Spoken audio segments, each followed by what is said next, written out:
I always wondered, can we make a commercial hero film but with the treatment of an independent film? A commercial film which is grounded in nature with nuances, where the narrative of the film is not simple, it's complex. A heavy story showed in an epic scale with big budget and grounded narrative. What would that be? Can it happen? And the answer always was a no. Because a filmmaker who's making a big budget film has a different idea and you don't want to force it to look like something else. It will not work. And similarly, many filmmakers who make independent films cannot mount the story at that scale. Again, it will be forced. And even if they want to, who will give them the budget? It will never be a good business decision. It's just not practical. And I thought it would never happen until now, when it has happened. Let's talk about it.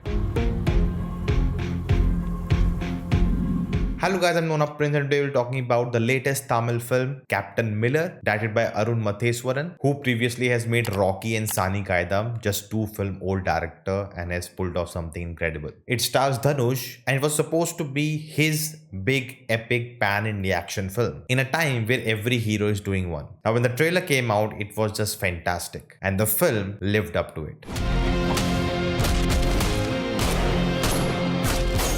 Now the film is set in pre-independent India around 1930s. It's a time period which, apart from the freedom movement, is very unexplored. To see and witness the life of the local people. What were they up to when the freedom struggle was going on? How was their lives being impacted? And this film showcases that. The struggles they had. They were already oppressed under a king and now they were the Britishers. And for them, all of them were the same. It wasn't about freedom from one or the other, but freedom from oppression. And we see what would lead them to go join the British military. Because the situation they were in, it was no different. So at least getting to the military, they get some benefit. They get a chance to have a better life. And we witness how violence leads to violence. That even getting a better life, now you are standing against your own people. You have to go against them. You have to follow the orders. You're getting a chance to have power, but that comes with guilt too. So the way this dichotomy is shown in the film is very well done. And with all this detailing and nuances in the film, you learn a lot. It feels like you have been transported to that era. And that happens because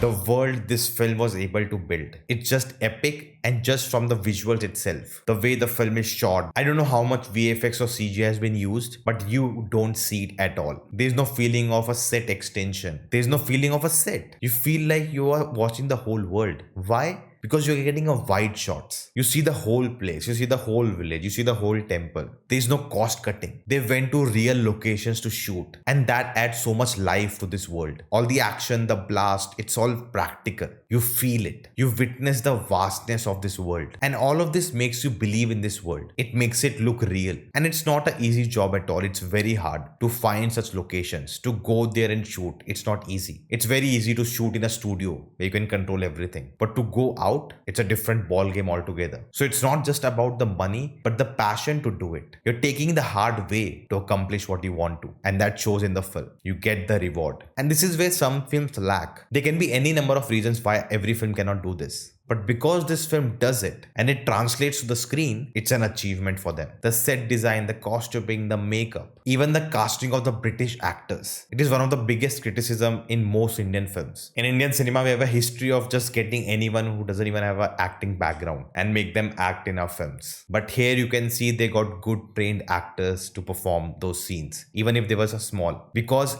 it matters. These small details makes a film better and makes the experience of watching it better. You can see the authenticity. It may be not accurate. These are two different things. The question arises, why do all of this? Why put so much effort? You're just making a commercial film, but that's the difference. This is a hero film. The main attraction is Dhanush. But this film offers more than just the main hero. It's a western. They have created a world for us to watch, which is dense, which is believable. Yes, there are cool moments. There's slow motion shots. There's action. There's great set pieces. There's a freaking chase sequence. That too without horses. There's a love angle also. There's dance. There's music. But all of it is within the rules of this world. Everything stays grounded. The love story I mentioned, it never leads to romance. It never leads to a dance and song between the two. It's very subtle. It's just hinted at. There's a reason why a dance sequence is happening. One is because of a festival, and the other, the character is in trance. The supporting characters are not just there to serve the hero. No. They have their own arcs. They have their own personality. They are three-dimensional. They have their own identity. They are so believable that they can have their own movie. It's not like any other hero film where their only task is to be there for the hero. And even our hero is not invincible. At the end of the day, he is a human. But the way he does his heroic things, the way the mass movements are done, they evoke the same high in you, but they are so grounded. And I love that. But it's not a perfect film. You know, when a director gets such an opportunity, they want to do everything. They want to give their best. And in that, sometimes, you cross the line. You become indulgent. And you can say that did happen with this film. I did feel the length of it. I felt the pacing was a little off at moments. Sometimes it was very well paced and sometimes just became too slow. I don't think there were unnecessary scenes in the film that you can cut out, but it's just the flow of the narrative which is inconsistent. The action movements are very well done, but I felt they went on for too long. The chase sequence was so good, but I think they stretched it out and it became repetitive. With scaling the action, with so many people there, the heroes are just destroying them and taking them down. It's fun to watch, but soon you start to question, okay, the enemy is unable to hit anyone, but the heroes fire one bullet and 3 people die. The film definitely amazes you, but soon as it's stretched, it becomes tiring. The sounds of the bullets just keep going and going and going. You do get fed up. There was one villainous character in the film which I felt was a little over the top for the treatment the film was going for, or maybe some additional scenes could have made that character better. These are small things, but I wish even they were done to perfection, because that's always the goal. But still, I had a great time watching the film.